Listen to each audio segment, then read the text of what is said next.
Welcome back to another lecture. This is number 11, and we're covering topic 2.4, transatlantic trade, and the main theme that we're looking at is work, exchange, and technology. The learning objective is explain the cause and effects of transatlantic trade over time. And our first key concept says, an Atlantic economy developed in which goods, as well as enslaved Africans and American Indians, were exchanged between Europe, Africa, and the Americas through extensive trade networks. European colonial economies focused on acquiring, producing, and exporting commodities that were valued in Europe and gaining new sources of labor. This transatlantic trade can also be referred to as triangular trade that was connecting Europe, Africa, and America. It was connecting America either from the Caribbean, West Indies, or other European colonies to markets in Europe and Africa. America was exporting raw materials in the form of cash crops, and then they were importing enslaved Africans and manufactured goods from Africa and Europe respectively. Sometimes those manufactured goods went directly to the colony, sometimes they came by way of the Caribbean. Same with enslaved Africans. Sometimes they went to the Caribbean and then went up to the colonies. Sometimes they would go directly to the colonies. Africa exported enslaved Africans and imported rum, textiles, and manufactured goods from Europe. This Atlantic economy develops colonial economies that focus on raw materials, which was a part of the larger objective designed by the European powers. This was the mercantilist system. It meant that a country would seek out new territories for the purpose of extracting resources, with the larger objective to export more goods than it imports. This was the conventional thinking for economic success in Europe, which helps explain all the European colonization efforts during this period. The colonies in this mercantilist system were never meant to be the main beneficiaries of the resources that they extracted. In this period, England was using the colonies as a source for raw materials for their exports that they would send to other European countries. Indentured servitude was a main source of labor that fueled the transatlantic economy. Servants would sell themselves into servitude for several years in exchange for passage across the Atlantic. But indentured servitude begins to wane after 1676 due to Bacon's Rebellion, as we talked about in the previous lecture, and enslaved Africans are being transported more and more in crowded ships through the Middle Passage. The diagram of the slave ship shows how enslaved Africans would be placed on the hull of a ship, shoulder to shoulder lying down. Clearly, they were cramped conditions, there was little airflow going through, and they would only be taken up above deck once every couple of days to get exercises and to move around. The rest of the trip they spent beneath the ship, and there'd be no opportunity to go up. The bathroom and the dining room for them were all in the same place that they lay. If there was anyone that was sick underneath in the hull of the ship, they would be thrown overboard in order to keep other enslaved people from getting the same sickness. That was the only way that they could quarantine people, and so the ship captains or slave merchants would rather kill one person than have everyone else get sick from whatever disease that they were experiencing on board. Enslaved people were treated as subhuman, they were seen as cargo, and as you can see from the diagram, they're essentially traveling in the same place where the rest of the cargo was traveling. The second key concept is continuing trade with Europeans increased the flow of goods in and out of American Indian communities, stimulating cultural and economic changes and spreading epidemic diseases that caused radical demographic shifts. Furs are still the main trading commodity between Europeans and Native Americans.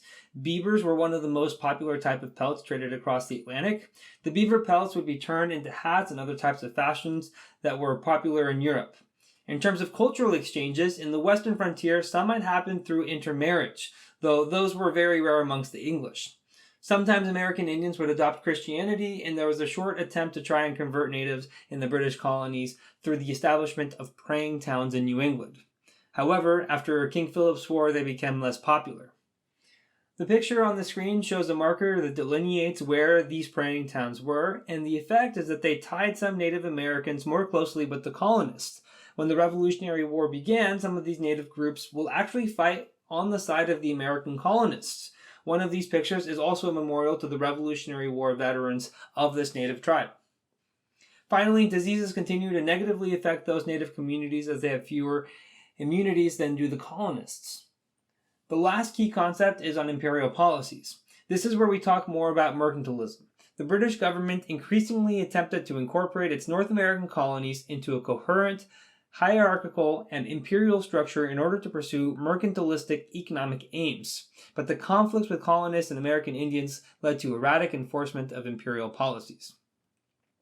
The first imperial policy was the Navigation Acts, and it was restrictions on where colonial goods could go and on what ships they could travel. This was done to try and keep European rivals from benefiting from the English colonies. In 1651, the Navigation Acts are put in place, and then very shortly after that, the British and the Dutch go to war. They restricted colonial trade to be done only on British ships and travel through British ports, with some exceptions of perishable items. But it was hard to enforce because England and the colonies were so far away. England was dealing with wars, including a civil war and other turmoil. Finally, there was the violability of British officials. This means that the British officials that were in the colonies that were in charge of enforcing these rules were being bribed by the colonists, so that if they would be allowed to smuggle their goods on Dutch ships or French ships instead of putting them on English ships. They could probably get better prices from other European trading partners than from the British ones, which is why they continued to do so. The next attempt at greater control over the colonies comes in the form of the Dominion of New England. In 1685, the charter of the Massachusetts Bay Colony is revoked as punishment for all the smuggling that had been going on in the 17th century. In 1686, the Dominion is created. It merges all the New England colonies as one territory, and the royal governor, Edmund Andros, was heavily disliked by the New Englanders. Luckily, they didn't have to deal with him for very long because in 1689, the Glorious Revolution unseats James II. Parliament asked William of Orange from the Netherlands to come to England and be the new king. Because Edmund Andros had been an official appointed by James II, he gets quickly run out of town as soon as James II is no longer king. Salutary neglect will continue in the colonies until 1763 at the end of the French and Indian War.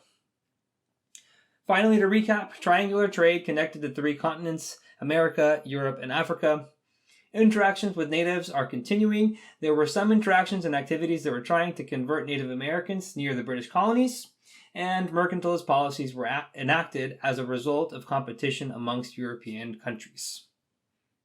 Thank you for watching. If you would like to watch the next lecture, you can click on the video link on the screen. And if you are looking for more practice to help you on the AP exam, you can visit APUSHslides.com. I wish you the very best in all of your studying and look forward to seeing you back on the next lecture.